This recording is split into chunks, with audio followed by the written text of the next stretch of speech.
Hey guys, welcome back. If you watch my channel somewhat regularly, you know that AIrsoft Mosfets are some of my favorite things to review and install. They take a little bit more work to install because there's more teching involved than just reviewing a gun per se, and it's a little bit more difficult to film while on the tech table, but it is definitely worth it. And especially right now, there are so many AIrsoft Mosfets coming to market that are just really, really cool. But this one has been out for a little bit now, and I've had many review requests for it. This is the T238. We're going to check this out today. NFSTRIKE contacted me a few weeks ago and asked if I wanted to review one of these. I said, yeah, of course. I've had enough people comment on videos saying, when are you going to do a T238 review? And I'm finally doing it here. This is the 1.7 version, the most recent version of the version 2 optical Mosfet, and it's the rear wired model.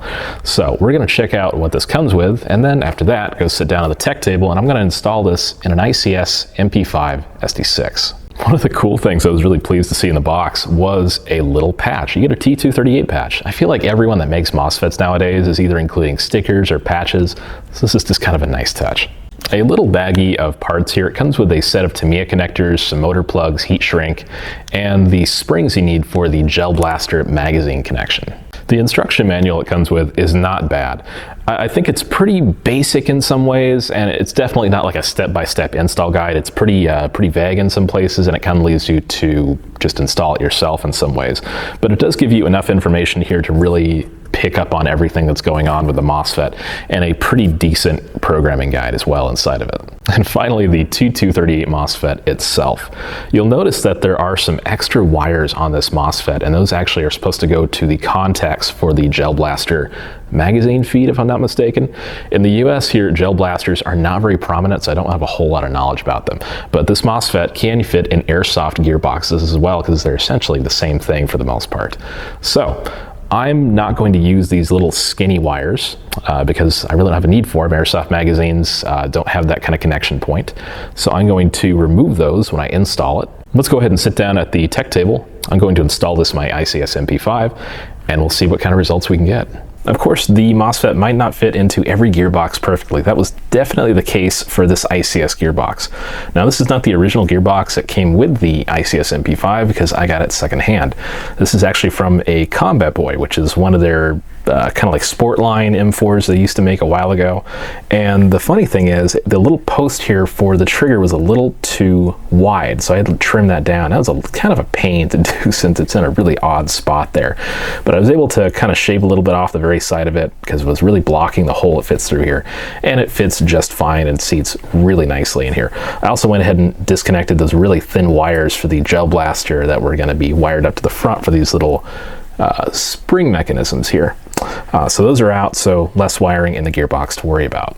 Something the instruction manual really doesn't talk about is installation, or more like proper placement of the white sticker that's supposed to go on your selector.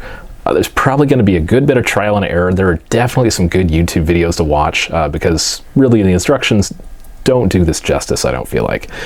So this is going to be a kind of a guess and check process for me. I'm going to see how much I need to shift this sticker, if at all. I kind of watched a few videos, and it looks like this is roughly the right placement for where it needs to be, especially on a little ICS gearbox like this. I also took some permanent marker to the metal plate here, so you can kind of see it's still there, but just to make sure it is black and not reflective at all. Something that is extremely important with Mosfets, because you do have some extra wiring in there, specifically on this one, the little thin signal wire there.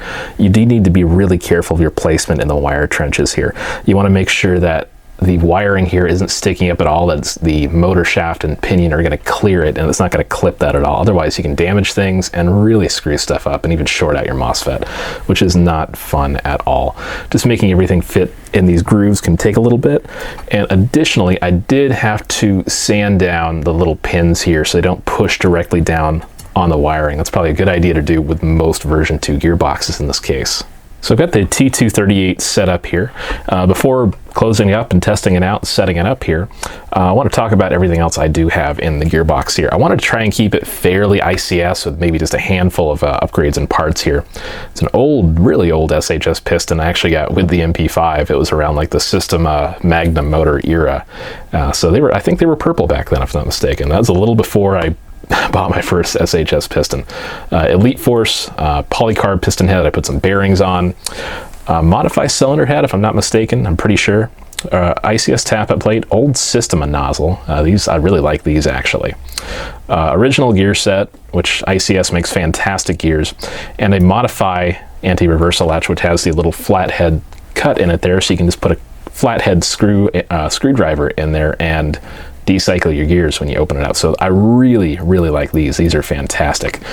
I can't remember if this is a SHS or Super Shooter spring guide. Probably not a big deal. It's got bearings anyway.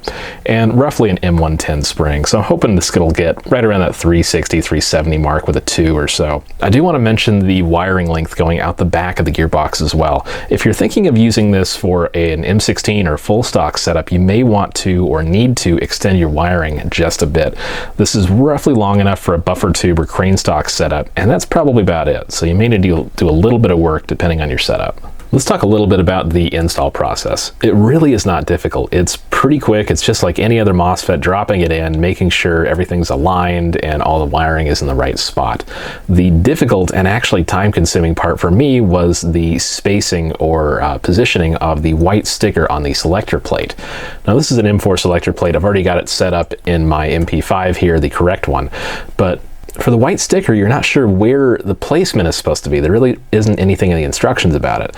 So I kind of watched a few videos and started off, you know, maybe like a little bit of black here, and then I had to move it more and more and more right. And it ended up being past the halfway point about right here where the sticker started to the right. I was a little surprised I had to move the sticker so far right, but that's just how this model was. It needed to be a little farther right to function correctly. Let's just do a quick function test here. I've already done a little bit of programming on it. Nothing too crazy though. Got it on safe, and I do still have the trigger bar in there, the mechanical safety. Put it on semi. And you can see there is active braking there. It does return to roughly the same spot every shot. It's not perfect every time, but it's still really, really good considering. And the full auto, there is actually a beep every time you move your selector option, which is a little interesting. But I went ahead and turned the full auto into 3-round burst.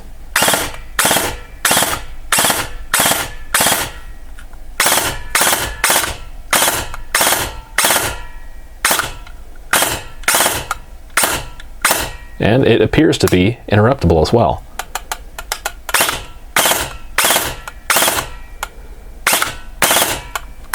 Let's talk about how to program the T238 Mosfet. The instructions aren't super clear on it, so I did have to go watch a couple of YouTube videos to really get a firm grasp on how to set up the programming and what all the steps are and what all the options are. So the battery protection, I went ahead and set up for 7.4 volt, which is what I'm going to be using this with. This is a really, really nice little 7.4, and it packs enough punch. It's plenty for me. If I run an 11.1 on this gun, it's going to shoot upwards of probably 40 a second or so, and I don't really want to spend that kind of ammo on the field. So 7.4, I think for me, is plenty in this case. Semi-auto functions, we've got semi, binary, 3, 4, 5, and 6-round burst. Full auto options, pretty much the same thing there, except no binary. Option 4 is pre-cocking. It's worded a little bit differently than I would expect, but essentially it's the positioning of your piston after each shot, so how far it'll wind it back for the next follow-up shot. There is a single shot delay, so if you want a sniper delay on this, that's kind of a neat option. I can't say I'm going to use that really myself, but there's a lot of people out there that I'm pretty sure will. Rate of fire settings, anywhere from 100% all the way down to 50%, and it goes by 10% each step. So that's definitely a plus if you want to drop your rate of fire. Some fields do have that rate of fire limit, like back on the west side, Forest Fire Airsoft does have a 25 round a second limit. So if this were shooting 40, I'd have to drop it quite a bit. There is also an AUG mode. So the AUGs, the way they work is you pull the trigger halfway at semi and full auto is all the way. So you do have that option for a little bit of sensitivity there. And depending on if this is a G36 or AK, you can flip that, but because this is a version 2 option, I'm not going to worry about that. The last option, number 9 here, is actually for gel blasters, as I understand it, with the auto-winding magazines.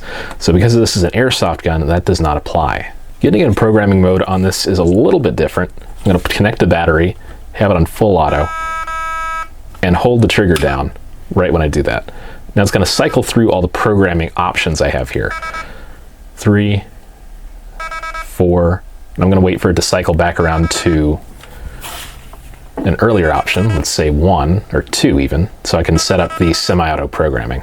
And let's select binary here. You'll hear 2 beeps like that. Now, after that, it does exit programming. So each time you want to program a new setting, you do have to unplug your battery, plug it back in, and repeat this process. It's kind of a one-off each time. The binary on this is rather nice.